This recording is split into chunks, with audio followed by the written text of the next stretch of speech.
Gujarat number 1 engineering university Sankalchand Patil university. నమస్తే, welcome to I dream. నేను మీ విజిత. ప్రస్తుతం మనతో పాటు ఉన్నారు ఇస్కాన్ టెంపుల్ నుంచి ప్రణవానంద ప్రభుజీ.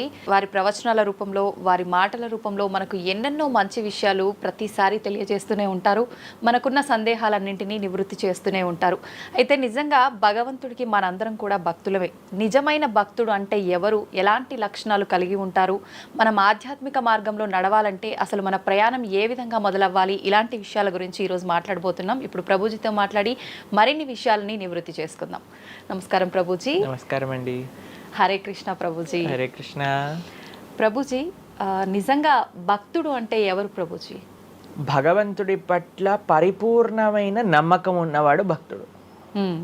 సుఖాలు వచ్చినా, దుఃఖాలు వచ్చినా, అవమానాలు వచ్చినా, పొగడతలు వచ్చినా, మన జీవితంలో ఏ సిచ్యువేషన్ వచ్చినా సరే మనం భగవంతుణ్ణి ఆశ్రయించి ఆయన పట్ల నమ్మకం ఉన్నవాడు భక్తుడు. చాలాసార్లు ఏమవుతుందంటే అండి, మనకి మంచి జరుగుతున్నప్పటి వరకు వెరీ గుడ్, మనం చాలా భగవద్భక్తులం అని అంటే, కానీ ఏదన్నా చెడు జరిగిపోయింది ఏమనుకోండి, నాకెందుకు ఇలా జరిగింది, నేను ఇంత మంచివాడిని, ఆయన ఎందుకు అలా చేయలేదు, కాబట్టి ఈయన నాకొద్దు అని అంటారు చాలా మంది. మీరు ఆశ్చర్యపోతారు. అసలు నాకు నా భక్తి జీవితంలో చాలా ఇన్స్పిరేషన్గా అనిపించింది. నేను ఇప్పుడు మనకి తెలుసు పాలస్తీన్ ఇంకా ఇజ్రాయెల్లో వార్ జరుగుతుంది, గాజా అనే ప్రదేశంలో. అయితే ఒక ఆవిడ, అసలు చాలా వీడియోస్ చూశాను ఒకదాని తర్వాత ఒకటి, అక్కడ ఉండే వాళ్ళు మొత్తం ఫ్యామిలీ నష్టం అయిపోయినా, పిల్లలు చనిపోయినా, ఏం చేసినా సరే వాళ్ళు ఇలా అంటున్నారనమాట, ఏ అల్లా నువ్వు మాకు ఇది చేసావు కానీ మేము మాత్రం నీకు స్తోత్రం చేస్తాం. వాళ్ళ లాంగ్వేజ్లో వాళ్ళు చెప్తున్నారనమాట, నువ్వు ఏం చేసినా సరే మా మంచికే చేస్తావని నాకు తెలుసు, కాబట్టి ఇంకా ఇంకా మేము మిమ్మల్ని పొగుడుతూనే ఉంటాము. ఆ సిచ్యువేషన్లో కూడా అసలు ఆ నమ్మకం ఎలా ఉంది అని నాకు చాలా ఇన్స్పిరేషన్గా అనిపించింది. అరే ఎంత ట్రూ డివోషన్ వాళ్ళకి ఉన్నది, ఒక నమ్మకం వాళ్ళ దేవుడి పట్ల వాళ్ళకు ఉన్నది. కానీ మనం ఎన్నిసార్లు చాలామంది చూస్తుంటాం. మొన్న నాకు ఎవరో వీడియో పంపించారు, అందులో చెప్తారు, ఒక వెంకటేశ్వర స్వామి ఫోటో ఉంటుందన్నమాట, ఒక ఆవిడ చెప్తారు, ఓయ్ నేను చెప్పింది చేస్తావా లేదా, ఇంకో దేవుడిని తీసుకొచ్చి పెట్టేయాలనా అని అంటుందన్నమాట. అయితే నేను చూసి ఆశ్చర్యపోయాను అనమాట. మనకి ఎందుకు ఇలాంటి ఫేత్, ఇలాంటి నమ్మకం ఎందుకు లేదు? ఎప్పుడైతే మనం ఎంతైతే మనకి ఇన్వెస్ట్మెంట్ చేస్తామో అంతే రిటర్న్ వస్తుంది కదండి. అలానే మన నమ్మకం, మాన అపమానాలు, ఇవి సుఖ దుఃఖాలు, ఇవన్నీ ప్రపంచంలో ఒక భాగం అండి. ఇదంతా జీవితంలో ఒక భాగం. అందుకే మన సనాతన సంస్కృతిలో ఎప్పుడు మంచే ఉంటుంది అని చెప్పారు. అందుకే ఈ ఉగాది పచ్చడి, మన నూతన సంవత్సరం ప్రారంభమైనప్పుడు షడ్రుజోపేతం కదండి, చెప్పుకున్నాం. కాబట్టి ప్రతి ఒక్కటి కొద్దిగా అది కావాలి, కొద్దిగా ఇది కావాలి. కానీ మనం ఏం చేస్తామంటే, ఎవరికైతే అచంచల విశ్వాసం ఉంటుందో భగవంతుడి పట్ల, స్వామి నువ్వేం చేసినా నా మంచే చేస్తావు అనేవాడు నిజమైన భక్తుడు. కాబట్టి ఎక్కడి నుంచైనా ఆ విశ్వాసం, ఆ శ్రద్ధ కానీ మనం నేర్చుకోగలిగితే ఇట్ ఈస్ ఎక్స్ట్రీమ్లీ వండర్ఫుల్ అనమాట. ఆ శ్రద్ధ, స్వామి నువ్వు ఏం చేసినా సరే నేను నిన్నే కొలుస్తా, అటువంటి శ్రద్ధ మన దగ్గర ఉండిందండి, మన దగ్గర ఉండింది. మన పూర్వీకులు, రాజులు, మహారాజులు, అసలు మన సంస్కృతి, సిక్కులు ఎవరైతే మనకి వాళ్ళ జీవితాన్ని త్యాగం చేసేసారు వాళ్ళ ధర్మాన్ని కాపాడుకోవడానికి. మనం చూస్తాం. అసలు ఇప్పుడు ఏంటంటే అండి, నాకు అన్నిటికంటే బాధాకరమైన విషయం ఏంటంటే, ఈ ప్రజెంట్ డే యూత్ ఉన్నారు కదా, వాళ్ళకి మన దేశ సంస్కృతి గురించి తెలియదు, మన దేశ హిస్టరీ గురించి తెలియదు, మన కల్చర్ గురించి తెలియదు, మన ఆధ్యాత్మికత గురించి తెలియదు. తెలుసుకోవాలి అనే ప్రయత్నం కూడా చేయట్లేదు. ఎవరు అసలు దేశాన్ని కాపాడాలనుకుంటుంది? అసలు మన పూర్వీకులు మనకి ఎలాంటి సంపత్తిని ఇచ్చారు? ఏవో టీవీలలో వచ్చే చెత్త ప్రోగ్రాములు చూడటము, టైం వేస్ట్ చేసేయటము. ఇప్పుడు మాకు చెప్తున్నారు, ఎవరో బిగ్ బాస్ అనేదో ప్రోగ్రామ్ వస్తుందట.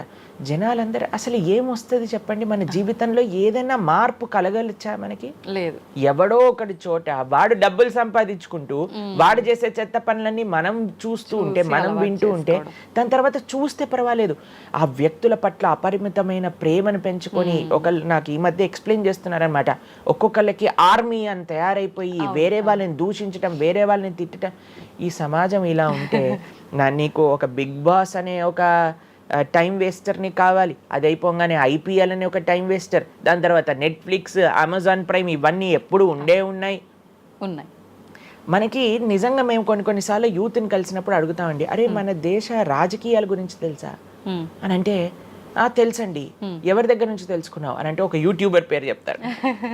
ఆ యూట్యూబర్ ఏమో ఎక్కడో వేరే దేశంలో కూర్చొని మన సంస్కృతిని, మన రాజకీయాల్ని ఎలా ఒక వేరే దిశగా నడిపించాలో నడిపిస్తుంటారు. వాడివన్నీ వింటూ వీళ్ళు ప్రభావితం అయిపోతారు అనమాట. కానీ ఏంటి అసలు మన సంస్కృతి అంటే ఏంటి, మన ధర్మం అంటే ఏంటి, అసలు కొద్దిసం భగవంతుడు చాలా దూరం అనుకోండి, కనీసంలో కనీసం మన భారతీయత అంటే ఏంటో కూడా తెలియదండి అసలు ఇలాంటి పిల్లలకి. ఈ మధ్యలో పిల్లల్ని మర్చిపోకండి. పేరెంట్స్ ఎంతమంది దృష్టి చూపిస్తున్నారు చెప్పండి? చాలా తక్కువ మంది ప్రభుజీ. ఎప్పుడు చూడు ఏ సినిమాకి వెళ్దామా, ఏ సీరియల్ చూద్దామా, ఏ రియాలిటీ షో చూద్దామా, ఏ మూవీ సిరీస్, వెబ్ సిరీస్ కొత్తగా రిలీజ్ అయిందా, ఏ ఇన్స్టాగ్రామ్ లో వీడియోస్ చూద్దామా, ఇలానే ఉండిపోతే మన దేశం ఎటు వెళ్తుంది, మన రాజ్యం ఎటు వెళ్తుంది, మన సంస్కృతి ఎటు వెళ్తుంది ఒకసారి చెప్పండి. కాబట్టి భక్తి అనేది ఒక ప్రస్తుత సమాజంలో అర్థం చేసుకోవటము అనేది ఎప్పుడైతే ప్రతి ఒక్కళ్ళు తమ దగ్గర ఉండే సమయాన్ని వెచ్చిస్తారో, ఎప్పుడైతే నేను తెలుసుకోవాలి అనే ఒక ఇచ్చ మనసులో ఉంటుందో, అప్పుడు మాత్రమే తెలియపడే ఒక అద్భుతమైన జ్ఞానం అండి అది. తత్విద్ధి ప్రణిపాతేన పరిప్రశ్నేన సేవయా అని కృష్ణుడు భగవద్గీతలో చెప్పారు. ఆధ్యాత్మిక జ్ఞానం అంటే ఎలానో అలా తెలుసుకోలేమండి. దానికి సమయాన్ని వెచ్చించాలి, దానికి ఇంట్రెస్ట్ మన లోపల కలిగి సమయాన్ని తీసుకోవాలి. అరే మనకి బిగ్ బాస్ 210 ఉన్నంత ఇంట్రెస్ట్ టైం, ఐపీఎల్ మ్యాచ్లలో చూడడానికి ఇంట్రెస్ట్ టైం, వెబ్ సిరీస్లు చూడడానికి ఉన్న ఇంట్రెస్ట్ టైం, ఒక గీతా భాగవతం వినడానికి మనం టైం పెడుతున్నామా? లేదు, అసలు అట్లాంటి ఆలోచనే రావట్లేదు కదా. మరి భక్తి అంటే ఏంటి, భగవంతుడు అంటే ఏంటి, భగవంతుడు మనకి ఏం చేస్తున్నాడు, ఇవన్నిటికీ సమయం వెచ్చించాలి కదండి. కాబట్టి అందుకే మనం ఎప్పుడు చెప్పేది, ఒక భక్తుడు అనేవాడు అన్నిటికంటే అదృష్టవంతుడు ఎవరికైతే భగవంతుడి యొక్క కృప అనుభవంలోకి వస్తుందో. అటువంటి అనుభవం కానీ మనం పొందాలి అని అనుకుంటే మనం సమయాన్ని కేటాయించాలి. ఇది చాలా ముఖ్యమైన విషయం. అయితే మనం ఆధ్యాత్మిక ప్రయాణం మొదలు పెట్టాలి అంటే ముందుగా చేయాల్సిన పని, మొట్టమొదటి అడుగు ఆధ్యాత్మిక ప్రయాణం ముందు పెట్టాలి అని అంటే ఇన్స్టాగ్రామ్, వాట్సాప్ని తగ్గించాలి. ఓకే. ఇంతకు ముందు ఏకాదశి, ఇప్పుడు రేపు ఏకాదశి ఉపవాసం అంటే నిర్జల ఉపవాసం అని లేదా పలాహార ఉపవాసం అని అది చెప్తారు. కొన్ని సంవత్సరాలు అయిపోయాక ఉపవాసం అని అంటే కనీసం ఈ రోజైనా ఫోన్ చూడొద్దు అని చెప్పే రోజులు కూడా వస్తాయేమో అనిపిస్తుంది. ఎందుకంటే ప్రతిసారి కూడా అడిక్టెడ్ జనాలందరూ కూడా వాట్సాప్ వీడియోలు, స్టేటస్లు, ఇన్స్టాగ్రామ్, యూట్యూబ్, టీవీ వీటితో అడిక్ట్ అయిపోయి ఎంత సమయాన్ని వెచ్చిస్తున్నారు. అసలు మీరు అన్నట్టుగా జపం చేయడానికి అడుగురా అంటే జపం చేయడానికి సమయం లేదంటారు, వాట్సాప్ స్టేటస్ మాత్రం చూడడానికి సమయం ఉంటుంది. ఎంత విచిత్రం చెప్పండి.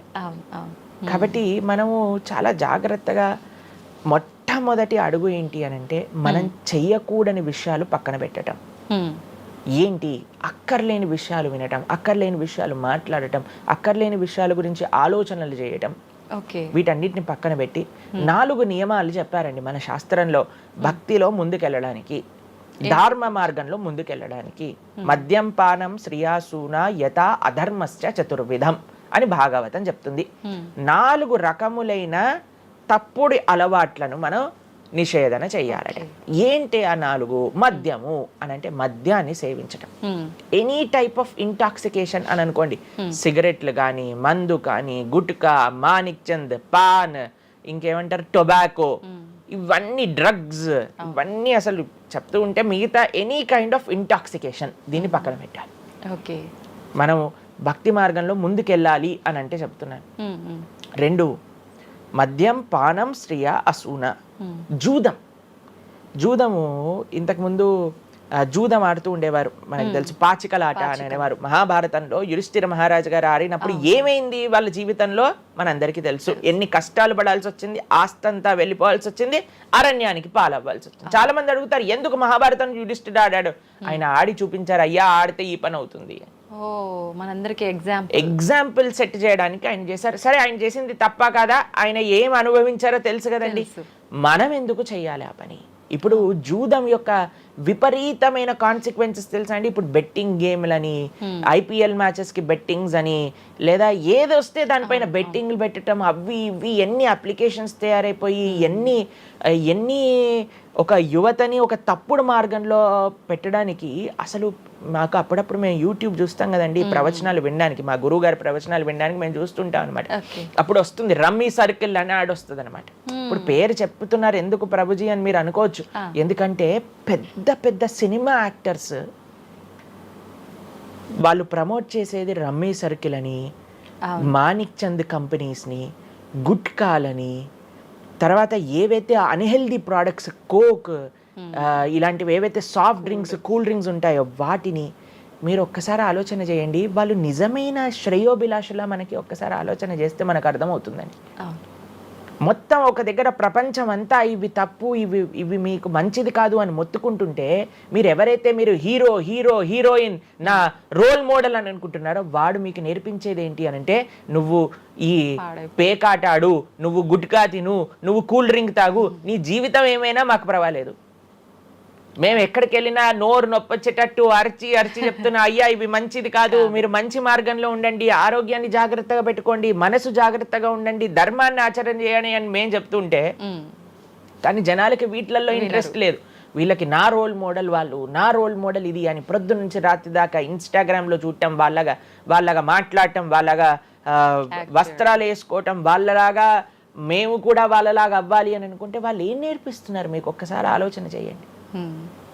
ఎంతమంది దేశంలో ఉండే యువత మొత్తం కూడా తప్పుడు మార్గంలోకి వెళ్తే మన భారతదేశ భవిష్యత్తు ఏం కావాలో ఒకసారి చెప్పండి. కాబట్టి ఫస్ట్ ఏమన్నా మనం ఇంటాక్సికేషన్, సెకండ్ గ్యాంబ్లింగ్ అని అంటారు, జూదం, ఏ ప్రకారమైన జూదమైనా సరే దాన్ని పక్కన పెట్టాలి. మూడవది మాంసాహారాన్ని సేవించటం, ప్రాణిహింస చెయ్యకూడదు, భగవద్భక్తి మార్గంలో ముందుకెళ్ళాలి, భగవంతుని తెలుసుకోవాలి అని అంటే. మనం లాస్ట్ టైం దీని గురించి మాట్లాడుకున్నాం, మనం ఎక్స్ప్లెయిన్ చేసాం అనమాట క్లియర్గా ఎందుకు మనం మాంసాహారాన్ని స్వీకరించకూడదు అని. అది భౌతికంగా మనకి మంచిది కాదు, ఆరోగ్యరీత్యా మంచిది కాదు, ఎమోషనల్గా మంచిది కాదు, ఎన్వైరన్మెంటల్గా మంచిది కాదు, స్పిరిచువల్గా మనకి మంచిది కాదు అని ఈ రీజన్స్ అన్ని చెప్పాం. అయితే నిన్నటి రోజున మాకు ఆ వీడియో పంపించారనమాట. సరే ఏమున్నాయబ్బా కమెంట్స్లో అని చదువుతుంటే చాలా మంది అన్నారు, రోజు ఈ వీడియో చూడటం వల్ల మేము మాంసాహారం తినటం మానేసాము, మాకు క్లారిటీ వచ్చిందని చాలా కమెంట్స్ ఉన్నాయి. కొంతమంది ఏం రాశారు తెలుసా అండి, మరి ప్లాంట్స్కి, మరి ఆకుకూరలకి, తర్వాత మనం పండించే మొక్కలకు కూడా ప్రాణం ఉంది కదా అని. మీకు ఒక విషయం చెప్తాను, చాలా మంది ఈ ఆర్గ్యుమెంట్స్ చెప్తారండి, నాన్ వెజిటేరియన్ మానేసేయండి అని అంటే, మరి మీరు జీవహింస చేయట్లేదా, మీరు కూడా మొక్కల్ని కట్ చేస్తున్నారు కదా అని అడుగుతారు. ఇప్పుడు దానికి 2-3 విషయాలు మీకు ప్రస్తావన చేస్తాను. ఒకటి, మీరు పాలకూరని, గోంగూరని, తోటకూరని కొయ్యడానికి వెళ్ళినప్పుడు అది గట్టిగా అరుస్తూ చంపేయకు నన్ను, ఏదో ఒక రక్తం కారటం, అది ఇలా గార్లో ఎగరటం, ఇలాంటివి చేస్తుందా అండి? లేదు. ఎప్పుడైనా మీరు ఆపిల్ పండుని కొయ్యడానికి వెళ్ళినప్పుడు ఆపిల్ పండుని ఇలా అనగానే దాంట్లో నుంచి రక్తం చెట్టులో నుంచి దారాలుగా కారుతుంటుందా అండి? అదేమైనా గట్టిగా అరుస్తుందా అని కొంతమంది అంటారు, అది అరుస్తుంది మనకి వినిపించదు. మనకి ఒకసారి అర్థం చేసుకోవాలి, ఒక ప్రాణికి, ఒక వెల్ డెవలప్డ్ కాన్షియస్నెస్ ఉన్న వ్యక్తికి, లేదా ఒక పర్సనాలిటీకి, లేదా ఒక ప్రాణికి, లేదా ఒక ప్లాంట్కి ఏంటి వ్యత్యాసము అనేది మనం తెలుసుకోవాలి. దాంతోపాటు ఇంకొక విషయం చెప్తాను, మరి ప్లాంట్స్ని తినచ్చు, యానిమల్స్ని తినకూడదు అని ఏంటి ప్రమాణము అని అంటే, భగవంతుడు మనకి ఈ విషయాన్ని ప్రస్తావన చేశారు, స్వామి మనకి ఈ విషయాన్ని ఉపదేశం చేశారు. అయ్యా, నువ్వు కేవలం శాకాహారాన్ని మాత్రమే తినవచ్చును, సాత్విక ఆహారాన్ని మాత్రమే తినవచ్చును. ఎక్కడ చెప్పాడు భగవంతుడు? పత్రం పుష్పం ఫలం తోయం యోమే భక్త ప్రయశ్చతి. పత్రం పుష్పం ఫలం తోయం, నువ్వు ఫలములను, తర్వాత ఆకులను, నీటిని, పాలను, వీటితో సంబంధించినవి ఏవైనా సరే తయారు చేయొచ్చు, భగవంతుడికి నివేదన చేయొచ్చు, స్వీకరించవచ్చు. కాబట్టి మన శాస్త్రములు దేన్నైతే యాక్సెప్ట్ చేశాయి, ఇప్పుడు చెప్పాయనుకోండి, సరే ఈ ప్లాంట్స్లలో కూడా ప్రాణం ఉందయ్యా, ప్లాంట్స్ కూడా తినకు అని అంటే ఏం చేస్తామండి? గాలిని పీల్చుకుంటామా? సన్లైట్ తో బతుకుతామా మనం ఏమన్నా ప్లాంట్స్ బతికినట్టుగా? ఏదో ఒకటి కావాలి కదా ఆహారం. కాబట్టి అన్నిటికంటే లీస్ట్ హింస, అహింస అంటే అన్నిటికంటే లీస్ట్ హింస ఎక్కడ ఉంటుందో అది కాబట్టి మనకి శాస్త్రం ఆమోదన చేసింది. నువ్వు ఈ ఏవైతే హర్బివోరస్ అని అంటారు చూడండి, ఏవైతే పశుపక్షాదులు కాకుండా ఏవైతే మొక్కలు ఉంటాయో, ఏవైతే ధాన్యం ఉంటుందో, ఏదైతే ఫలములు ఉంటుందో దాన్ని స్వీకరించు అని. తర్వాత రెండో ఆర్గ్యుమెంట్ ఏం చేస్తారో తెలుసా అండి, నాన్ వెజిటేరియన్ అనగానే మనం కానీ తినకపోతే వాటి పాపులేషన్ మొత్తం పెరిగిపోయి పెరిగిపోయి పెరిగిపోయి పెరిగిపోయి మనల్ని చంపేస్తుంది. అయ్యా, నువ్వొక్కడివి మారటం చేత ఏమీ అవ్వదు. అవును, మొత్తం మారిపోదు. ప్రపంచం ఎలా వెళ్తుందో కొంతమంది మూర్ఖులు ఉంటారు, ఎంత చెప్పినా మారని వాళ్ళు వాళ్ళ పని చేసుకొని ఇవ్వండి అంతే. భగవంతుడు బ్యాలెన్స్ ని తయారు చేశారండి. ఆ భగవంతుడు ఆ బ్యాలెన్స్ ని క్రియేట్ చేస్తారు. నువ్వు ఆ ధర్మాన్ని ఆచరించకుండా ఉండు. కాబట్టి 3 చూసాం. ఏంటి? మద్యం, పానం, శ్రియ, సూన. ఒకటి intoxication, gambling, meet eating. Last Prabhuji ఒక చిన్న డౌట్. ఇప్పుడు మాంసాహారం తినొద్దు, మన శాస్త్రంలో ఎక్కడ తినమని చెప్పలేదు అని అన్నారు కదా, మరి గ్రామ దేవతలకి కోళ్ళు, మేకలు ఇలాంటివన్నీ బలిస్తుంటారు కదా, మరి అది ఎక్కడ ఉంది అసలు? మీరు అమ్మవారిని జగన్మాత అని పిలుస్తారు తెలుసా? మీరు ఎప్పుడైనా అంటారా? అమ్మ అంటారు, అంతేనా? ఒక తల్లికి, ఒక తల్లితనంలో మీరు కూడా మదర్ కదండి, మీ పిల్లలకి ఏదైనా ఒక చిన్న బాధ కలిగితే మీరు ఓర్చుకోగలుగుతారా చెప్పండి? లేదు. అస్సలంటే అసలు అలాంటి ప్రస్తావనే తేయకూడదు ప్రభుజీ అని అంటారు. అవును, అంతేనా కదా? మరి జగన్మాత అని మనం అంటున్నప్పుడు ఆ జగత్తుకి తల్లి, జగత్తు మొత్తం అని అంటే ఆ పక్షి, ఆ ప్రాణి కూడా అదే జగత్తులో పుట్టిందే కదా. అంటే ఆ ప్రాణికి కూడా ఆవిడే కదా తల్లి. ఆ తల్లి ముందు మనం ఇలాంటి పనులు చేస్తే అమ్మకి నచ్చుతుందా, నచ్చదా చెప్పండి? నచ్చదు. కాబట్టి ఇవన్నీ ఎక్కడొచ్చాయి అని అంటే మధ్యలో ఎక్కడో ఒక చోట కొన్ని తప్పుడు ఆచరణలన్నీ కూడా మన లోపలికి దూసుకొచ్చేసాయి అన్నమాట. కానీ బలి అనేది ఎప్పుడు ఇవ్వకూడదు. సాత్వికమైన ఆరాధన అన్నిటికంటే శ్రేష్టమైన ఆరాధన. ఈ బలులు ఇవ్వటం వీటన్నిటిని తామసీక ఆరాధన అని అంటారు. కాబట్టి మనము ఎంతైతే మీరు బలి అంటే ఏంటో తెలుసా అండి? ఏదో ఒకటి సమర్పణ చేయటము. సమర్పణ చేయటాన్ని, దాంట్లో ప్రాణిని సమర్పణ చేయటం కంటే మనకుండే అహంకారాన్ని సమర్పణ చేస్తే అమ్మవారు ఇంకా ఆనందిస్తారు. మన దగ్గర ఉండే దంభాన్ని సమర్పణ చేసేస్తే, బలిచ్చేస్తే ఇంకా ఆనందంగా ఉంటారు. దంభము అని అంటే గర్వం. ఓకే. అహంకారము, దంభము, ఈ రెండిట్లో వ్యత్యాసం ఏంటో తెలుసా అండి? గర్వము అని అంటే మనం చేసిన దానికి మనం గర్వపడ్డాం అనమాట. నేనే చేశాను, నా అంతటి వాడు లేడు. దంభము అంటే చెయ్యని దానికి కూడా గర్వపడడం. ఓకే. కాబట్టి మనకుండే అభిమానాన్ని, మనకుండే ఆ లోభాన్ని, వీటన్నిటిని అమ్మవారికి సమర్పణ చేయండి, ఇంకా మంచి, ఇంకా ఆనందిస్తారు. అందుకే మనం తల నీలాలు ఇస్తాం. చాలా మందికి తెలియదు అసలు దేవుడు ఏం చేసుకుంటాడండి మన జుట్టుని, డాండ్రఫ్ తోటి ఉన్న జుట్టుని. దేవుడికి ఎందుకు సమర్పణ చేయాలి మనం తల నీలాలు అని అంటే, అయ్యా నేను జుట్టు ఉంటే ఎప్పుడు కూడా ఇలా ఇలా ఇలా హెయిర్ స్టైలింగ్ చేసుకుంటూ నేనేదో చాలా హ్యాండ్సమ్ మ్యాన్, చాలా హ్యాండ్సమ్ ఉమెన్ అనుకుంటూ ఉంటారు కదా అందరు కూడా. అయ్యా, నా యొక్క ఆ సెల్ఫ్ కాన్షియస్నెస్ ని సమర్పణ చేస్తున్నా నీ దగ్గర. మనం గుడికి వెళ్ళి కొబ్బరికాయ కొడతాం. కొబ్బరికాయ ఎందుకు కొడతామండి?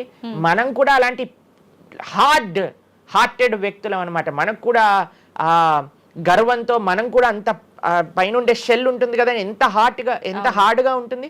కానీ ఎప్పుడైతే అది పలగొట్టేస్తామో అప్పుడు లోపల మంచి తీయటి నీరు మనకి దొరుకుతుంది. కొబ్బరి ఎంత స్వీట్గా ఉంటుంది, అది మనకు కలుగుతుంది.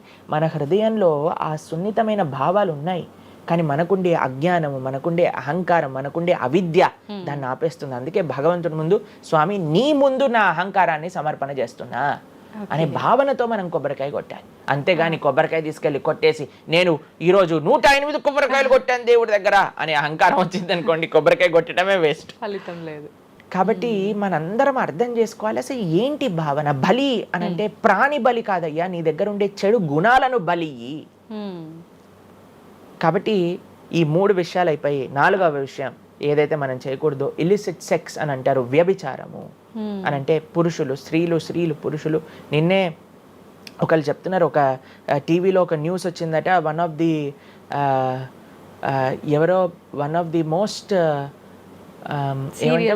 ఫేమస్ యాక్టరో లేదా ఇంకెవరో వాళ్ళ హస్బెండ్ని వేరే స్త్రీలతో పాటు పట్టుకున్నారు అని మాకు ఒక న్యూస్ నిన్న ఒకళ్ళు చెప్తున్నారు అనమాట. అంటే వాళ్ళు ఏం చెప్పారంటే నాకు, ప్రభుజీ సమాజంలో ఇలాంటివి ఎన్నో కేసులు వస్తున్నాయి ప్రభుజీ, ఈ మధ్యలో న్యూస్లో ఇలాంటివి అయితే తరచుగా మనం చూస్తూ ఉన్నాము, కాబట్టి ఈ సమాజం ఎటువైపు వెళ్తుందో తెలియట్లేదు ప్రభుజీ అని అంటే మేము వాళ్ళకి చెప్పాం, సమాజాన్ని ఎందుకు ఇటువైపు నడుస్తుంది అని అంటే మనం చూపించే విషయాలు అలా ఉన్నాయి, చూపించే సినిమాలు అలా ఉన్నాయి, చూపించే సీరియల్ అలా ఉన్నాయి, చూపించే ఆదర్శమైన వ్యక్తులు అలా ఉన్నారు. మనం ఎవరైతే హీరోలు అనుకుంటున్నామో వాళ్ళు ప్రొద్దున లేస్తే విడాకులు తీసుకొని ఇంకొకరిని పెళ్లి చేసుకొని, విడాకులు తీసుకొని ఇంకొకరిని పెళ్లి చేసుకొని, ఇలాంటివి చూస్తుంటే మనం కూడా అది నార్మలైజ్ అయిపోయింది మన భారతీయ సంస్కృతిలో. కానీ ఎక్కడైతే ధర్మం ఉంటుందో, రాముడు ఆదర్శంగా ఉన్న వ్యక్తి ఎప్పుడు అలాంటి తప్పు చేయలేదండి. ఎందుకంటే రాముడు ఏకపత్ని వ్రతుడు. ఎంత కమిట్మెంట్ ఉండాలి భార్య పట్ల, భర్తకు కూడా అలానే అండి. ఇప్పుడు ఒకళ్ళు తప్పు అంటే, ఇప్పుడు చాలా మంది అనుకుంటారు ఇది ఎత్తి పురుషులకే వర్తించింది అని. పురుషులకు ఎంతైతే వర్తిస్తుందో అంతే స్త్రీలకు కూడా వర్తిస్తుంది, స్త్రీలకు ఎంతైతే వర్తిస్తుందో అంతే పురుషులకు కూడా వర్తిస్తుంది. కాబట్టి ఈ 4 చాలా జాగ్రత్తగా ఉండాలి. పరస్త్రీ సంఘము, పరపురుష సంఘం, వీటి నుంచి చాలా జాగ్రత్తగా ఉండాలి. ఈ 4 కానీ మనం ఆచరించగలిగితే మన జీవితంలో, చెయ్యకూడనివి 4, చెయ్యాల్సినవి 4. ఇప్పుడు మనం చెయ్యకూడనివి 4 గురించి విన్నాం కదా, చెయ్యాల్సిన 4 ఏంటో ఒక నిమిషంలో చెప్పేస్తా. మంచి భక్తుల యొక్క సాంగత్యం, మంచి పుస్తకాలు చదవటం, భగవన్నామాన్ని జపం చేయటం, మంచి ఆహారాన్ని స్వీకరించటం. ఈ 4 చేస్తే మనం డైరెక్ట్గా భగవంతుడి యొక్క శ్రీచరణాల దగ్గర ఉంటాం అనమాట. ఓకే, ఇవన్నీ జరగాలి అని అంటే మనం ఆధ్యాత్మికం వైపు మన మనసును మళ్ళించాలి. మనకి ఆధ్యాత్మికము అవసరము అని మనం తెలుసుకోవాలి. ఎప్పుడైతే తెలుసుకుంటామో మనం సమయాన్ని ఇవ్వగలుగుతాం. ఓకే ప్రభుజీ, జపం అని అంటుంటారు. నిజంగా జపం అంటే ఏంటి ప్రభుజీ? ఏ విధంగా జపం చేయాల్సి ఉంటుంది? జపము మనకి కలియుగంలో తరించడానికి మార్గం. కృతేయ ధ్యాయతో విష్ణుం త్రేతాయాం యజతోమకై ద్వాపరే పరిచర్యాయాం కలో తత్ హరికీర్తనం అని చెప్పారు. భగవంతుడి యొక్క నామ జపం అత్యంత శ్రేష్టమైనది. కృష్ణుడు భగవద్గీతలో ఏం చెప్తారో తెలుసా అండి, అన్నిటికంటే గొప్ప యజ్ఞం, యజ్ఞములలో నేను ఒక యజ్ఞాన్ని అని చెప్తారు. ఏ యజ్ఞం తెలుసా? యజ్ఞానాం జప యజ్ఞోస్మి అని భగవంతుడు చెప్తారు. అన్నిటికంటే గొప్ప యజ్ఞం జపం చేయడం అనమాట. ప్రతిరోజు జపం చేయాలి. మేము ప్రతిరోజు 2 గంటల పాటు జపం చేస్తాం ప్రొద్దున పూట. ఏంటి జపం చేయాలి? భగవన్నామాన్ని జపం చేయాలి. భగవన్నామము అత్యంత సులభంగా మనల్ని భగవంతుడి యొక్క కృపని తెచ్చిపెడుతుంది, భగవంతుడి యొక్క రియలైజేషన్ మనకిస్తుంది అనమాట. అందుకే హరిర్నామ హరిర్నామ హరిర్నామేవ కేవలం కలోర్ నాస్తేవ నాస్తేవ నాస్తేవ గతిరన్యదా అని చెప్పారు. అన్నిటికంటే శ్రేష్టమైనది ఎటువంటి రూల్స్ అండ్ రెగ్యులేషన్స్. ఇప్పుడు కొంతమంది అనుకుంటారు జపం అంటే చాలా రూల్స్ ఉండాలి, అది చేయాలి ఇది చేయాలి అని. ఏం లేదు, చక్కగా శుచిగా ఉండండి, శుభ్రంగా ఉండండి, భగవంతుడి ముందు దీపం పెట్టండి, కూర్చోండి, ఒక జపమాల పట్టుకోండి. హరే కృష్ణ కృష్ణ కృష్ణ హరే హరే, హరే రామ రామ రామ హరే హరే. సింపుల్ మంత్రం, ఎవరైనా చేయొచ్చు, ఎటువంటి కాంప్లికేషన్స్ లేదు. ఏ స్థితిలో ఏ అవస్థలో ఉన్న వాళ్ళైనా సరే చక్కగా జపం చేయొచ్చు. ఎటువంటి నియమాలు లేదు. ఎప్పుడైనా సరే చక్కగా భగవన్ నామానికి నియమం లేదు, మంత్రాలకి నియమాలు ఉన్నాయి, కానీ ఇది భగవన్ నామం. ఇటువంటి నామాన్ని కానీ మనం హరినామం అని అంటారు దీన్ని. ఈ హరినామాన్ని కానీ చక్కగా జపం చేయగలిగితే మనకి బ్రహ్మాండమైన ఫలితాలు, ఆ భగవంతుడి యొక్క కృప మనం ఎక్స్పీరియన్స్ చేయగలుగుతాం మన జీవితంలో. ఇప్పుడు మీరు చూడండి, నోట్లు ఎప్పుడైనా మనం లెక్క పెట్టామనుకోండి, ఎలా లెక్క పెడతారు తెలుసా? ఇలా 1 2 3 4 5 6 7 8 9 10 అని లెక్క పెడతారు, అంతేనా? ఏదైతే నోట్లు లెక్క పెట్టేటప్పుడు ఎప్పుడు మనం బయటికి లెక్క పెడతాం, ఎందుకంటే ఇది ఎప్పుడు బయటికి వెళ్ళేదే. కానీ జపం చేసినప్పుడు ఎలా లెక్క పెడతారో తెలుసా అండి? మీరు జపం చేస్తుంటే హరే కృష్ణ కృష్ణ కృష్ణ హరే హరే, హరే రామ రామ రామ హరే హరే అని లోపలికి అంటాం మాలని. నోటిని బయటికి అంటాం, జపాన్ని లోపలికి అంటాం లెక్క పెట్టేటప్పుడు. ఎందుకంటే ఇది ఎప్పుడు మనతో పాటు వచ్చేది ధనం, ఇది వెళ్ళిపోయే ధనం. కాబట్టి శాశ్వతంగా మన లోపలతో వచ్చే ధనం, జన్మాంతరాలకు కూడా మనల్ని ఉద్ధరింపజేసే ధనం ఏదన్నా ఉంటే అది భగవన్నామ జపం. నిజంగా ఎంత మంచి మాట ప్రభుజీ. అసలు ఈ లాజిక్ అర్థమే కాలేదు ఎప్పుడు మాకు. మీరు చెప్పేదాకా ఇంత లాజిక్ ఉంది అని అనిపించలే. చాలా మంచిగా చెప్పాము. ప్రతి ఒక్కళ్ళు చిన్న పిల్లల నుంచి, మా దాంట్లో మా గ్రూప్ లో మీరు చూస్తే చిన్న పిల్లల నుంచి వృద్ధుల వరకు అందరు జపం చేస్తారు. అంతెందుకండి, మీరు చూస్తారు హరే కృష్ణ భక్తులు దేశ విదేశాల నుంచి ఉన్న వాళ్ళందరూ జపమాల పట్టుకొని జపం చేసే వాళ్ళని మనం చూడట్లేదు. కాబట్టి మనకి ఎందుకు జపం రాదు? టైం వస్తుంది, టైం ఉంది. ఎక్కడెక్కడ టైం వేస్ట్ చేస్తున్నామో తెలుసుకుంటే ఎక్కడ దాన్ని యూటిలైజ్ చేయాలో తెలుస్తుంది. సమయంతో పని ఉందా ప్రభుజీ? ఏ సమయంలో అయినా చేసుకోవచ్చు, కానీ ప్రొద్దున పూట చేస్తే అత్యంత శ్రేష్టమైనది. ప్రొద్దున పూట మనం త్వరగా లేసి త్వరగా స్నానం చేసి త్వరగా జపం చేసుకోగలిగితే ఆ రోజంతా బ్రహ్మాండంగా ఉంటుంది. ధ్యానం కూడా చేస్తుంటారు చాలా మంది. జపానికి ధ్యానానికి వ్యత్యాసం ఏంటి? మనము భగవన్నామ మంత్రాన్ని నామాన్ని జపం చేస్తూ భగవంతుడి గురించి ధ్యానం చేయాలి. ఓకే. ఇప్పుడు జస్ట్ ధ్యానం, చాలా మంది మాకు కంప్లైంట్ చేస్తుంది, ఇప్పుడు ధ్యానం చేస్తే మనసు నిలకడగా ఉండట్లేదు, మనసు ఎక్కడికి వెళ్ళిపోతుంది, అక్కర్లేని ఆలోచనలు వస్తున్నాయి. ఇప్పుడు చూడండి, పిల్లవాడు అటు ఇటు ఇటు అటు కదులుతున్నాడు అనుకోండి, ఇంట్లో ఏయ్ అనగానే అయిపోతారు. అలా మన మనసు కూడా అటు ఇటు ఇటు అటు కదులుతూ ఉంటుంది. కానీ ఎప్పుడైతే మనం మంత్రంతో ధ్యానం చేస్తామో అప్పుడు మనసు ఇలా వెళ్ళిపోయింది అనుకోండి పక్కకి, హరే కృష్ణ అనగానే ఆ మనసు వచ్చేస్తుంది, వామ్మో వీడు కాన్షియస్గా ఉండండి నేను అటు ఇటు వెళ్తుంటే. కాబట్టి మనసు కూడా మనం ఆ నామం పట్ల మనం ధ్యానం చేయొచ్చు. ఎప్పుడైతే మనం నామాన్ని మంచిగా జపం చేస్తామో ఆ నామంలోంచే భగవంతుడి యొక్క రూపం, గుణం, లీల అవన్నీ కూడా ప్రకాశితం అవుతాయి. కానీ ఫస్ట్ మనం ధ్యానం నామం పైన పెట్టాలి. మన ఉచ్చారణ కరెక్ట్గా ఉందా, మనం చక్కగా ఆ నామాన్ని వింటున్నామా, దీనిపైన ధ్యాస ఉండాలన్నమాట.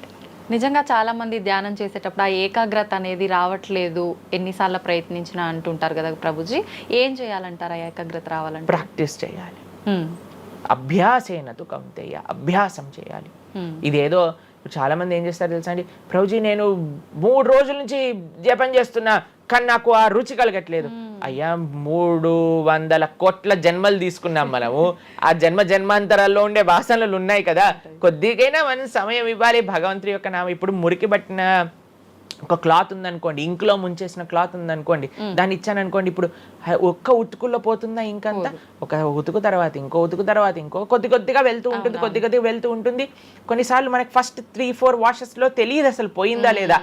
పోతుంది కానీ మనకంత ఎవిడెంట్గా కనిపించదు.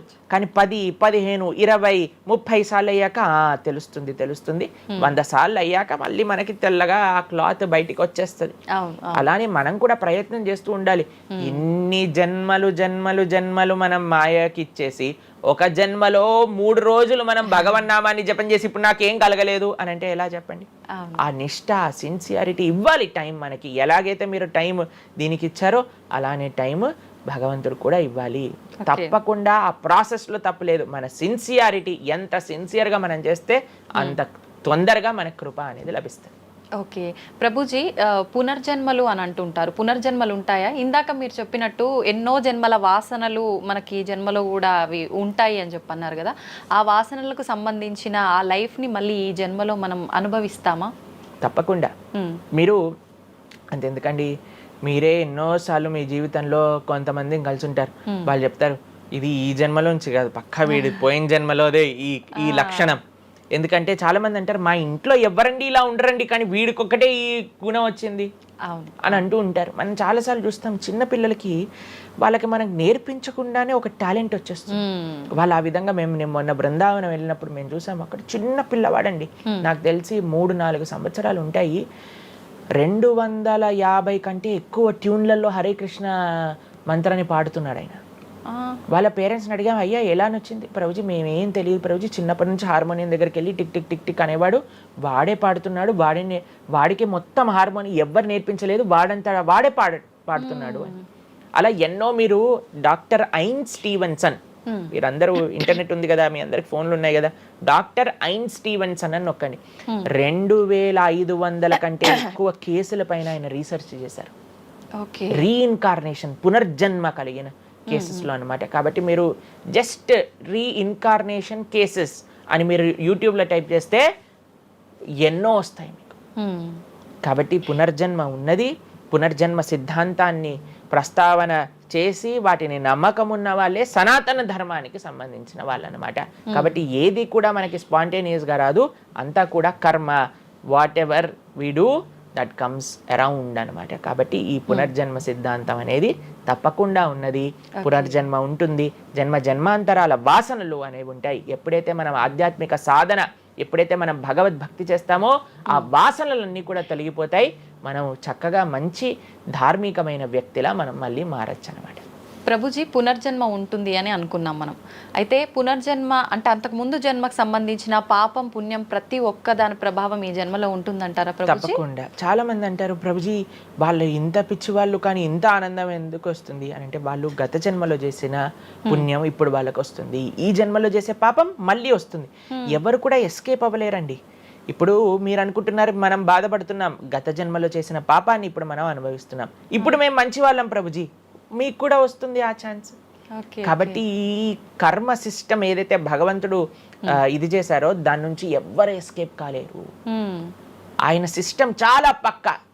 ఇక్కడ ఉండే మనం అప్పుడప్పుడు ట్రాఫిక్ సిగ్నల్ ని దాటేసి ట్రాఫిక్ పోలీస్ నుంచి ఎస్కేప్ అవ్వచ్చు, కానీ భగవంతుడి యొక్క రేడార్ నుంచి ఎస్కేప్ అవ్వలేదన్నమాట. ఎందుకంటే ఆయన హృదయంలో ఉండే కదా అన్ని నోట్ డౌన్ చేసుకునేది. కాబట్టి తప్పకుండా గత జన్మ పుణ్యము గత జన్మ పాప ఫలితాలు ఈ జన్మలో అనుభవించాల్సిందే. చాలా మంది మమ్మల్ని అడుగుతారు, ప్రభుజీ నరకానికి తీసుకెళ్తారు కదా. ఆ నరకానికి తీసుకెళ్తారు, మరి నరకంలోనే అంత అయిపోగొడితే మళ్ళీ ఈ జన్మలో ఇవ్వటం ఎందుకు? ఇన్స్టాల్మెంట్లో వస్తాయి, ఈఎంఐస్ కింద కట్టాల్సి వస్తుంది అనమాట మన ఫలితాన్ని. కొద్దిగా నరకంలో, కొద్దిగా ఈ జన్మలో, మళ్ళీ వచ్చే జన్మ.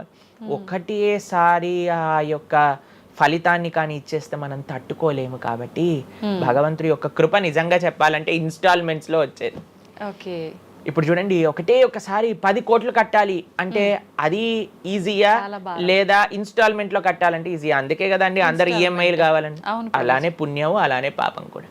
కొద్దిగా స్వర్గంలో అనుభవించు, కొద్దిగా ఇప్పుడు అనుభవించు, మళ్ళీ నెక్స్ట్ జన్మలో అనుభవించు. అది తప్పదు, ప్రతి ఒక్కరు అనుభవించాల్సిందే. లేకపోతే చెప్పండి, అసలు ఈ జన్మలో ఎందుకు కొంతమంది కష్టాలు అనుభవిస్తున్నారు? కొంతమందికి పుట్టుక నుంచే కష్టం వస్తుంది, కొంతమంది కొన్ని డిఫెక్ట్స్ తో పుడతారు. ఎందుకు? If God is equal to everybody, then why did God create different people differently అని అంటే భగవంతుడు తయారు చేయలే, భగవంతుడు ఇనిషియేట్ చేశారు ఆ సిస్టమ్ ని. దాంట్లో మనం ఏ విధంగా చేస్తే ఆ కర్మ ద్వారా అలా మనం పుట్టవలసి వస్తుంది. కానీ మనము పాస్ట్ గురించి చింత, అయ్యో ఎన్ని పాపాలు చేశానో నాకు ఇది వస్తుంది, దీని గురించి చింత చేయకండి. అయ్యా నేను ఫ్యూచర్లో ఇది చేసి నేను ఇలా చేయబోతుంది, దాని గురించి పాడి. ఇప్పుడు నీ దగ్గర సమయం ఉంటే నువ్వు ఇప్పుడు ధర్మాచరణ చెయ్యి, ఇప్పుడు భగవంతుడిని ఆశ్రయించు, ఇప్పుడు ధార్మికంగా ఉండు. భగవంతుడు దాన్ని దీన్ని రెండింటినీ తీసేస్తారా ఆయన ఒక లోకానికి మనం వెళ్ళవచ్చు. కాబట్టి భగవంతుడు అది చెప్పారు, సర్వధర్మాన్ పరిత్యజ్య మామేకం శరణం వ్రజ అహం త్వాం సర్వ పాపేభ్యో మోక్షయిష్యామి మా శుచ. ఇది భగవంతుడు ఇచ్చిన ఒక ఆశ్వాసన భగవద్గీతలో. అన్నిటినీ వదిలిపెట్టేసాయి, అన్ని రకాల చెడు వస్తువుల్ని, అన్ని రకాల మంచి, నువ్వు నాకు శరణు వేరు, నేను నీ పాప పుణ్యాలు మొత్తం తీసేస్తాను. యద్గత్వా న నివర్ధంతే తద్ధామ పరమం మమ. భగవంతుడి దగ్గర నుంచి చేరుకున్నాం అనుకోండి, మళ్ళీ ఈ ప్రపంచంలో ఈ యొక్క కష్టాలు ఉండే ఈ నేలపైన మళ్ళీ రావాల్సిన అవసరం లేదు. స్వామితో బ్రహ్మాండంగా స్వామి యొక్క సేవలో సుఖంగా ఉండొచ్చు మనం. అయితే ప్రభుజీ చాలా మంది చెప్తుంటారు, అన్ని అనుభవించింది తప్పదు అన్నప్పుడు ఎందుకు భగవంతుని ఆరాధన చెయ్యాలి అని. వాళ్ళందరికీ ఇది మంచి సమాధానం ప్రభుజీ. నిజంగా చాలా మంది ఇదే అంటుంటారు, అంతే కదా, ఎంత భగవంతుని ఆరాధించినా ఈ కష్టాలు తప్పట్లేదు, అసలు లైఫ్ ఏం చేంజ్ అవ్వట్లేదు, మనశ్శాంతి లేదు, ఎందుకు అసలు ఆరాధించాలని చెప్పి అసలు భగవంతుని పూజించడం కూడా మానేస్తుంటారు. మళ్ళీ ఇప్పుడు ఆపేస్తే మళ్ళీ నెక్స్ట్ ఏంటి అని ఆలోచన చేయాలి. కాబట్టి ఇప్పుడుండే వాటితో మనం ఇది చేసామనుకోండి, ఇంత ధర్మాచరణ కూడా ఆపేశారనుకోండి, ఇంకా ఆ పుణ్య పాప ఖాతాలు అలానే పెరిగిపోతూ ఉంటాయి. కానీ చిట్ట చివరికి వచ్చేది ఈ ప్రపంచంలోకే కదా. కాబట్టి మనకి చెడు చేయటం పనికిరాదు, మంచి కేవలం మంచి చేయటం కూడా పనికిరాదు. భగవద్భక్తి అన్నిటికంటే టాప్ మోస్ట్. కాబట్టి మనం ధార్మికంగా ఎంత భగవద్భక్తితో ఉంటే అది మనకి అంత మంచిది.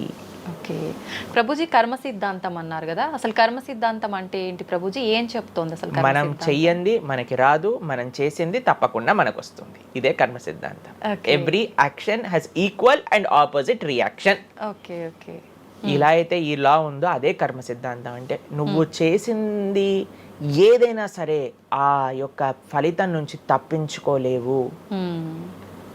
తర్వాత ఏదైతే నువ్వు చేసావో దాని నుంచి తప్పించుకోలేవు. మంచైనా చెడైనా, మొన్న అయింది నీకు ఈ రోజు వస్తుంది, ఈ రోజు చేసిన దానికి రేపు వస్తుంది. ఇదే కర్మ సిద్ధాంతం అంటే. కాబట్టి ఎప్పుడు ఇది మన మనసులో ఉండాలి. అరే ఈ రోజు నాకు ఏదైనా బాధ ఉంటే నేను ఏదో చేశానేమో, కాబట్టి ఏదో చేశాము అయిపోయింది, ఈ రోజు ఈ కష్టం వచ్చింది, కృష్ణ నువ్వు నాకు శక్తినివ్వు ఈ కష్టాన్ని ఎదుర్కోవడానికి. ఇప్పటి నుంచి నేను ఇలానే మంచిగా ఉంటాను, ఎప్పుడూ అధర్మం వైపు వెళ్లకుండా ఉంటాను, స్వామి నువ్వే రక్ష అని ఆ ధర్మ చింతన ముందుకు తీసుకెళ్ళటం. ఇప్పుడు కానీ మనం ఆ ధర్మ సంకల్పం చేసుకుంటండి, రేపటి రోజున మరి చాలా మంది రేపు ఎవరు చూసారో లేదో, అయ్యా రేపు ఎవరు చూసారో లేదో అని కానీ మీ పిల్లవాడు చెప్పి నేను ఇప్పుడు కష్టపడను, రేపు నాకు ర్యాంక్ వచ్చాక నాకు ప్లేస్మెంట్ వస్తుందో లేదో నాకు ఏం గ్యారంటీ ఉంది కాబట్టి నేను చదవను అన్నాడు అనుకోండి, ఏం చెప్తారు మీరు? నాన్న నువ్వు ప్లేస్మెంట్ గురించి బాధపడకు, ఫస్ట్ నీ కర్తవ్యం చదవటం నువ్వు చదువు, దాని తర్వాత నీకు వస్తుంది, నీ జీవితం సెటిల్ అవుతుంది, అంతే కదండి. మనం కూడా లేదు రేపు ప్రొద్దున ఎవరు చూసారు స్వర్గాన్ని నరకాన్ని కాబట్టి నేను ఇప్పుడు ధర్మాచరణ చెయ్యను అని అంటే మీ పిల్లవాళ్ళు కూడా ఎక్కడైతే చదవను అని అంటారో అలానే మనం కూడా తయారవుతాం. చాలా మంది అండి పెద్దవాళ్ళు పిల్లలకి మాత్రం మంచి నీతులు చెప్తారు, కానీ వాళ్ళ దగ్గరకు వచ్చేసరికి వాళ్ళు ఆచరించడానికి రెడీగా ఉండరు అనమాట. కాబట్టి మీరు ఒక్క విషయాన్ని ఆలోచించండి, మీరు ఏం చెప్తున్నారో అది మీరు ఫాలో అవుతున్నారా? పెద్దలు ఫాలో అవుతేనే అది పిల్లలు ఆచరిస్తారు, లేకపోతే ఆచరించరు. పిల్లలకి స్కూల్ ఎలానో మనకి భగవంతుడి యొక్క సృష్టి చేసిన ఈ ధర్మం అలాంటి. కాబట్టి ఈ రెండిట్లో మనం చాలా జాగ్రత్తగా ఉండాలి. ప్రభుజీ, చాలా మంది ఏ పని చేయాలన్నా కూడా ముందు వెనుక ఆలోచించి ప్రతిదీ జ్యోతిష్యాన్ని పట్టి దాని ప్రకారంగానే పనులు చేస్తూ ఉంటారు. నిజంగా జ్యోతిష్యాన్ని నమ్మొచ్చు అంటారా? జ్యోతిష్యం 100% కరెక్టే, కానీ జ్యోతిష్యాన్ని నువ్వెంత సీరియస్గా తీసుకోవాలి అది ఆలోచించాల్సిన విషయం. జ్యోతిష్య శాస్త్రం అది, శాస్త్రం ఎప్పుడూ కూడా కరెక్టే, కానీ మనకి ఎంత అవసరం అది. ప్రతిరోజు ప్రొద్దున లేవంగానే రాశి ఫలాలు ఏమైపోయాయి అని కొంతమంది చదువుతూ ఉంటారు. ప్రతి చిన్న విషయానికి ఈ రోజు ఏమైంది, ఈ రోజు ఎలా ఉంది, ఆ రోజు ఎలా ఉంది, సండే పేపర్లో వచ్చింది, ఇంకా ఈ వారం ఎలా ఉండబోతుంది, ఇవన్నీ నీకు అవసరం లేదయ్యా. నువ్వు ధర్మాచరణ చెయ్యి, భగవంతుడి పట్ల నమ్మకం పెట్టుకో, ఆయన చూసుకుంటాడు. భక్తులు ఎవరు కూడా అలాంటి విషయాలని సీరియస్గా తీసుకోరండి. ఎందుకంటే బృందావనంలో ఒక భక్తులు ఉన్నారనమాట, ఆయన అంటారు మొత్తం అన్ని గ్రహాలు నీకు అనుకూలంగా ఉండి నువ్వు కృష్ణ భక్తుడివి కానీ అవ్వకపోతే అన్ని గ్రహాలు అనుకూలంగా ఉండి నీకేం లాభం. తర్వాత అంటాడు అన్ని గ్రహాలు ప్రతికూలంగా ఉండి కానీ నువ్వు కృష్ణ భక్తుడు అయితే ఏవి నిన్ను ఏం చేయలేవు. ఎందుకంటే భగవంతుడు అలాంటి రక్షణ ఇస్తాడు అనమాట. మనకి భగవంతుడి దగ్గర ఆ శక్తి ఉన్నది. కాబట్టి మనము దేన్ని ఎంత సీరియస్గా తీసుకోవాలి? మనకి కావాల్సినది ఆధ్యాత్మికత, భక్తి. భగవంతుడి గురించి విన్నామా, భాగవత రామాయణాదులు శ్రవణం చేశామా, స్వామికి ఆరాధన చేసుకున్నామా, ఆలయానికి వెళ్ళామా, గోసేవ చేశామా, ధార్మికంగా ఉన్నామా, ఎవరికి ఏం చెడు చేయలేదా, మంచి అందరి గురించి కూడా మంచి ఆలోచిస్తున్నామా, ఒకళ్ళతో మంచిగా మాట్లాడుతున్నామా, ఎవరికి చెడు చేయట్లేదా, ఇంతవరకు నీ ఆలోచన ఉంటే సరిపోతుందండి. ఈ ధర్మ చింతన మనకు కావాలి, అంతేకాని ఏమవుతుంది, నా రాసి ఏంటి, ఇదేంటి. ఇప్పుడు అంత పిచ్చి జనాలకి ఎలా పెరిగిపోయిందంటే ఒకళ్ళు అంటారు ఈ ఉంగరం పెట్టుకోమంటారు, ఒకళ్ళు అంటారు ఇలా నీ పేరు రాయి అంటారు, ఒకళ్ళు అంటారు నీ పేరులో ఏ ఏ ఏ ఏ ఎక్స్ట్రా రాయమంటారు. ఇవన్నీ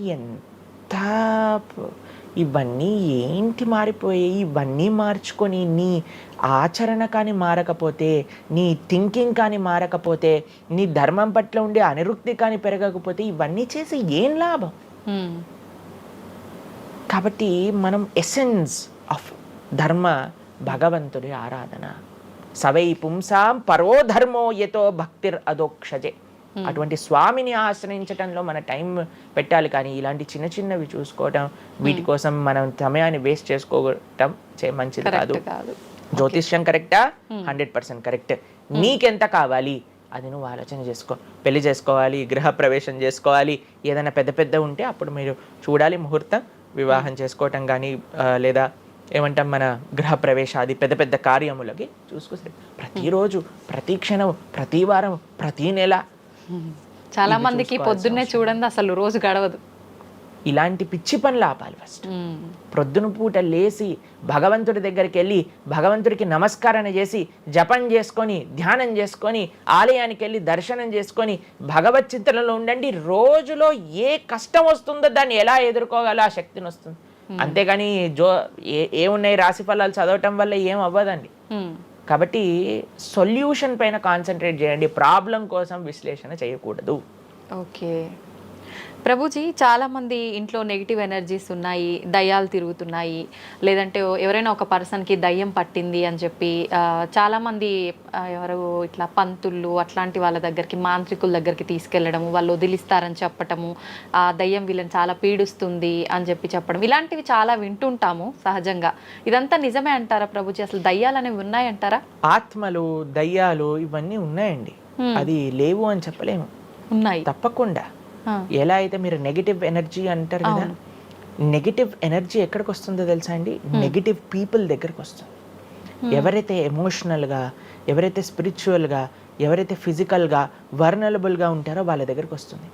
ఎవరైతే ఇంట్లో భగవద్ ఆరాధన ఉండదో, పూజ రూమ్లో ఏమీ లేకుండా చాలామంది ఇప్పుడు మాకు చాలా విచిత్రం అనిపిస్తుంది కొన్నిసార్లు. మాకు ఈ ఇంటర్నెట్లో వీడియో చూసినప్పుడు వీళ్ళు చర్చ్లో ఉండే వాళ్ళందరూ దయ్యాలను వదిలిస్తూ ఉంటారనమాట. మాకు చాలా ఆశ్చర్యం ఏంటంటే వీళ్ళకే ఎందుకు దయ్యాలు పడుతున్నాయి అని. కాబట్టి ఎందుకు దయ్యాలు ఎవరింటి పర్సనాలిటీస్లోకి వెళ్తాయో తెలుసా అండి? ఎవరైతే క్లీన్లీనెస్ మెయింటైన్ చేయరో, ఓకే, ఎవరైతే సమయానికి స్నానం చేయటం కానీ, సమయానికి శుచిగా శుభ్రంగా ఇల్లు శుభ్రంగా ఉంచుకోవటం కానీ, దేవాలయంలో భగవంతుడి యొక్క మూర్తులకి చక్కగా ఆరాధన చేసి ధూపం, దీపం, నైవేద్యం, తోరణం, ఉత్సవాలు, పండగలు, యజ్ఞాది యాగాదులు ఇవన్నీ ఉన్న చోట ఎప్పటికీ నెగిటివ్ ఎనర్జీ అనేది ప్రవేశించలేదు. ఓకే. కానీ ఎక్కడైతే జనాలు డిమ్గా, డల్గా, ఎటువంటి వైబ్రెన్స్ లేకుండా ఎప్పుడు ఎమోషనల్ వర్నలబుల్గా బాధల్లో ఉంటూ, ఏ ఆధ్యాత్మికంగా లేకుండా, ఇల్లంతా గందరగోళంగా చెత్త చెదారంతో, ఎప్పుడైనా సరే ఫ్రెష్ ఫుడ్ కాకుండా స్టేల్ ఫుడ్, బయట సోర్స్ తెలియని ఫుడ్ వాటిని తినటం వల్ల అలాంటి మెంటాలిటీస్, అలాంటి నెగిటివ్ ఎనర్జీ ఈజీగా ఇటువంటి నెగిటివ్ ఎన్వైరన్మెంట్లోకి వచ్చేస్తుంది అనమాట. ఓకే. కానీ ఎప్పుడైతే మనం వైబ్రెంట్గా భగవన్నామ చక్కగా బొట్టు పెట్టుకొని, చక్కగా మంచిగా సాంప్రదాయంగా రెడీ అయ్యి, చీర సాంప్రదాయం, మన సాంప్రదాయం మన చీర అండి. భారతీయత మగవాళ్ళైతే ధోతి కుర్తా ఇంతకుముందు ఉండేది, శిఖ. ఎంత చక్కగా బొట్టు పెట్టుకొని చక్కగా అలంకరణ చేసుకొని ఇంట్లోకి వెళ్ళంగానే అసలు ఆ ధూపం యొక్క సువాసన వచ్చి చక్కగా పసుపచ్చతో మన గడప నుంచి స్టార్ట్ చేస్తే పైన తోరణం, కింద ముగ్గులు. అసలు ఒక సనాతన సాంప్రదాయం, ఒక హిందూ యొక్క ఇంటికి వెళ్తే ఏ దయ్యం అలాంటి ఇంట్లోకి వెళ్ళగలుగుతుంది చెప్పండి? మన సినిమాలలో మీరు చూసి ఉంటారు, దయ్యాలు ఎక్కడుంటాయి? పాతబడ్డ బంగ్లాలలో, ఎక్కడో క్లోజ్ చేసిన గెస్ట్ హౌస్లలో ఉంటాయి, అంతేనా? నిజం ప్రభుజీ. ఏదైనా దేవాలయంలో దయ్యం ఉండటం మీరు చూసారా ఎక్కడైనా? ఎందుకు ఉండదు? ఎందుకంటే అక్కడ భగవద్ ఆరాధన జరుగుతుంది కాబట్టి.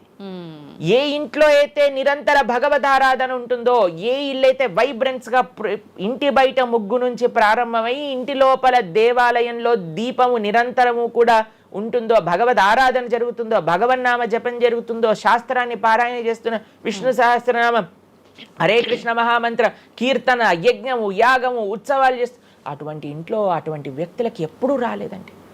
ఎవరైతే తన నుదిటిన తిలకాన్ని అలంకరణ చేసుకొని చక్కగా సాంప్రదాయంగా ఉంటారో, శుచి శుభ్రత పాటిస్తారో, చక్కగా ఆలయానికి వెళ్ళి గోసేవ, చెప్పండి అలాంటి వాళ్ళకి ఎప్పుడైనా ఇలాంటి నెగిటివ్ ఎనర్జీ అటాక్ అవుతుందా అంటే అస్సలు కాదు. ఎవరైతే గ్లూమీగా, డిప్రెస్డ్గా, ఏం లేకుండా ఏ వస్త్రాలు పడితే ఆ వస్త్రాలు వేసుకోవటం, దేవుడు కొంతమంది ఆలయంలోకి వెళ్ళామనుకోండి, ఇంట్లో పూజ రూమ్లోకి వెళ్ళామనుకోండి, పండగ నుంచి పండగ మాత్రమే దీపం పెడతారు, లేదా అస్సలు ఆ పూలు అలానే ఉంటాయి 15-20 రోజుల వరకు. అవును ప్రభు. అలాంటి ఇంట్లలో నెగిటివ్ ఎనర్జీ రాకపోతే ఇంకేమొస్తుంది చెప్పండి? కాబట్టి నెగిటివ్ ఎనర్జీ ఉందా? ఈ దయ్యాలు, ఆత్మలు ఉన్నాయా? ఉన్నాయి. ఎవరి దగ్గరికి వెళ్తాయి? అటువంటి మెంటాలిటీ ఉన్న వాళ్ళ దగ్గరికి మాత్రమే వెళ్తాయి. ఓకే. మనం కానీ ఎప్పుడైతే మనకి రక్షణ, అందుకే మనం తులసి మాల వేసుకుంటాం. తులసి మాల ఇప్పుడు చూడండి, మేము నరసింహ కవచాన్ని ధరించామన్నమాట. ఇవన్నీ నరసింహ ఆరాధన, నరసింహ కవచాన్ని ఎప్పుడైతే మనం చేస్తామో, ఎప్పుడైతే మనం భగవన్నామ స్మరణ చేస్తామో, తులసి మాల ధరించాలి. తులసి మాల చాలా మంది ఇప్పుడు ధరిస్తున్నారు, కానీ నియమాలను పాటించట్లేదు. ఏంటి నియమాలు? తులసి మాల వేయాలి అని అంటే మనము భగవత్ ప్రసాదాన్ని మాత్రమే నైవేదన చేసి తీసుకోవాలి, మాంసాహారాన్ని తినకూడదు, ఎల్లిపాయలు ముట్టుకోకూడదు. ఇవన్నీ కూడా నెగిటివ్ థింగ్స్ అన్నమాట, తామసిక రాజసీకమైన విషయాలు. కాబట్టి ఇవి చక్కగా ఇవన్నీ మానేసామనుకోండి. తులసిమాల ధరించడం అంటే ఏంటి అంటే చూపిస్తున్నాం అనమాట, మా దగ్గర ఎటువంటి తామసిక రాజసీక ప్రవృత్తులు లేవు, మేము సిద్ధ సాత్విక ప్రవృత్తిలో ఉన్నాం. దయ్యం అక్కడ నుంచి వచ్చింది కూడా యూటర్న్ తీసుకొని వెళ్ళిపోతుంది అన్నమాట ఇవి చూడంగానే. కాబట్టి అది చాలా ముఖ్యం. ఎప్పుడైతే మన ఆచరణ బాగుంటుందో, ఎప్పుడైతే మనం ధార్మికంగా ఉంటామో, ఎప్పుడైతే భగవద్భక్తులై ఉంటామో, ఏ నెగిటివ్ ఎనర్జీ మనల్ని ఏం చేయలేదు. ఓకే, మొత్తానికి ఉన్నాయి దయ్యాలు, ఉన్నాయి, జాగ్రత్త. మనం మంచిగా భక్తి పరంగా ఉండండి, ధార్మికంగా ఉండండి, చక్కగా ధర్మాచరణ చేయండి, మీకేం భయం లేదు. కానీ ఎక్కడైతే ఇవన్నీ జరగవో అక్కడ ఉంటాయి. అందుకే ఆధ్యాత్మిక మార్గంలో నడవాలి అందరం కూడా. ఎస్. కృతజ్ఞతలు ప్రభుజీ, నిజంగా చాలా మంచి మంచి విషయాలు తెలుసుకుంటున్నాం మీ ద్వారా. ఇంకా ఇంకా తెలుసుకోవాలని కోరుకుంటున్నాం. ధన్యవాదాలు ప్రభుజీ. హరే కృష్ణ. హరే కృష్ణ.